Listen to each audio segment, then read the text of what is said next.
A lawyer for a former LAPD, Los Angeles Police Department officer allegedly killed during a training exercise, is actually now claiming that the cop had been investigating a gang rape that had allegedly been committed by 4 other LAPD officers.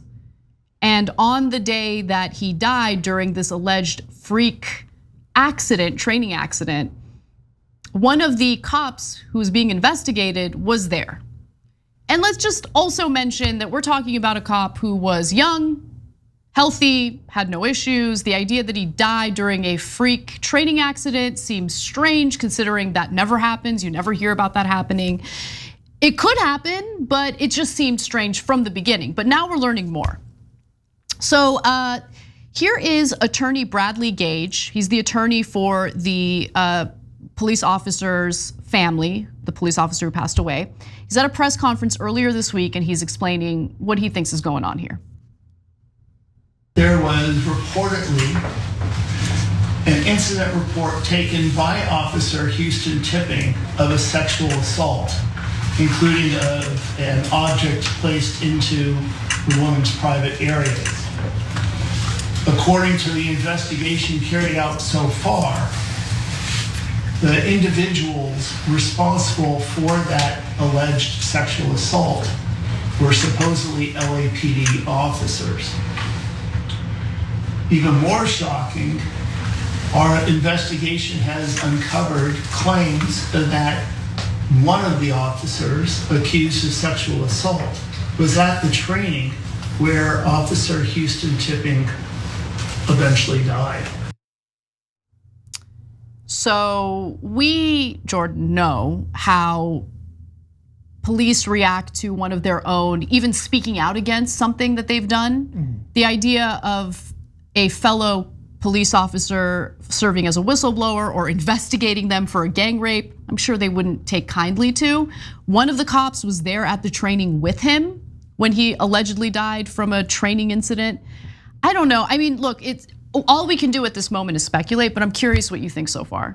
It seems fishy. Yeah. It seems totally fishy. There have been hundreds of instances just over the past decade of whistleblowers within police departments who have experienced documented retaliation from their coworkers, colleagues. And it speaks to this insider culture in police departments that for them, it protects wrongdoing for bad cops. But if you're on the outside and you're a victim of a bad cop, it insulates them from any accountability. And police unions and the way they are structured really help perpetuate this injustice. They are able to extend a review period before any investigation begins, and that allows them to get their story straight. That allows them to create a lie and just go with it. If you are a member of the general public, what justice can you find in that? And at the end of the day, if you do get a settlement, it just comes out of your pocket anyway. Yep. In your tax dollars. So this whole thing smells, and it speaks to this pervasive culture of corrupt cops in this country. So I want to give you guys a little more detail into what the police department is saying happened and some of the other elements of the story that seem sketchy. So Houston Tipping was the name of this 32-year-old police officer who died, okay? In a May 31st news release, the LAPD said that Houston Tipping fell on the floor while grappling with another officer during a training scenario, which caused a catastrophic spinal cord injury. After the injury, officers started CPR and hailed paramedics who took Tipping to a hospital. Okay, so that could happen, right? So that story, I think a lot of people would buy, but then you learn a few more details, okay? So at a July news conference, Gage, that's the attorney we heard from earlier, showed reporters MRI scans revealing that Tipping had staples in his head due to the injuries he sustained leading up to his death. Gage also cited sworn declarations from a nurse and a paramedic and alleged that Tipping had suffered spinal cord injuries, a collapsed lung, broken ribs, and liver damage consistent with being fatally beaten. I should also note, there's no video of their training. So how convenient, right? Let me continue.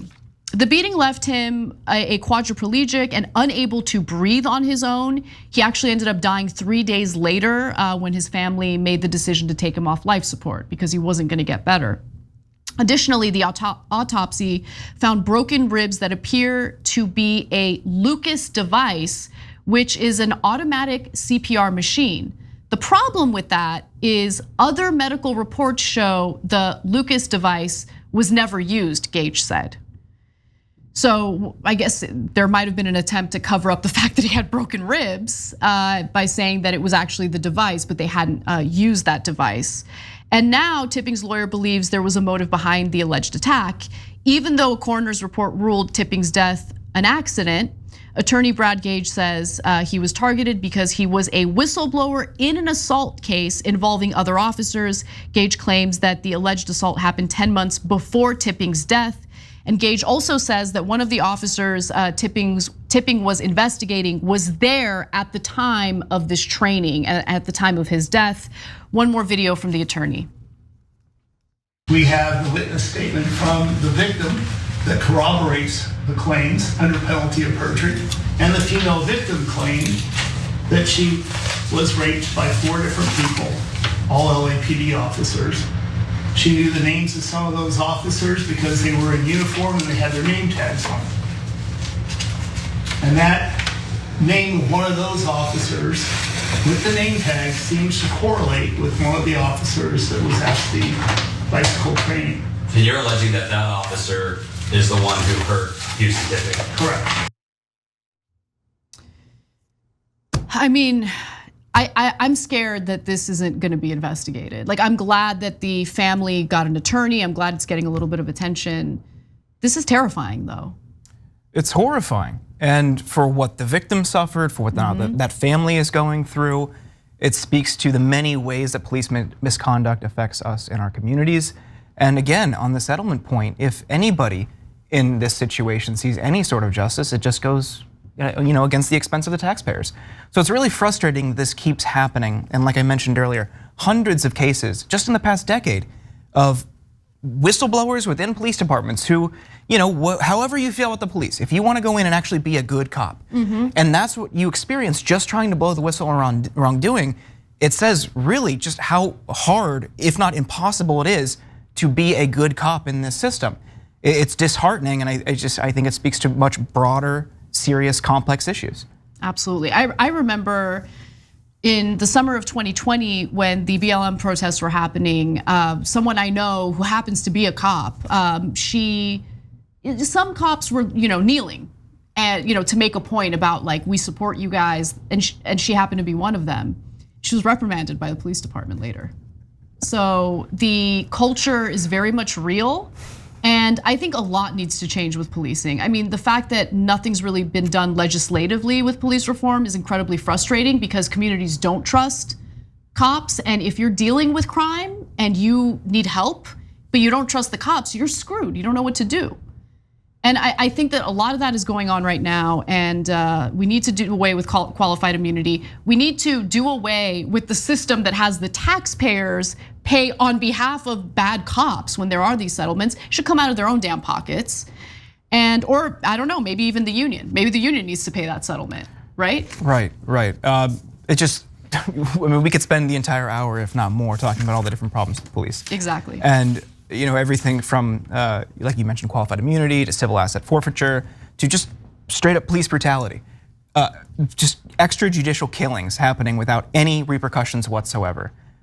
I think there's been a lot of discussions in the progressive world and the broader democratic world about how we handle it. And whether it's defunding or abolition or restructuring or reforming, whatever, people just want something. Yes. And we've seen nothing, and Biden suggests funding the police even more. So kind of yanking my hair out, just wondering when anything, even the slightest thing, will change. Throwing money at an endless problem doesn't make the problem go away. You have to reform how that system works. Just again, throwing money at it just means that more of our resources go towards something that's already failing us.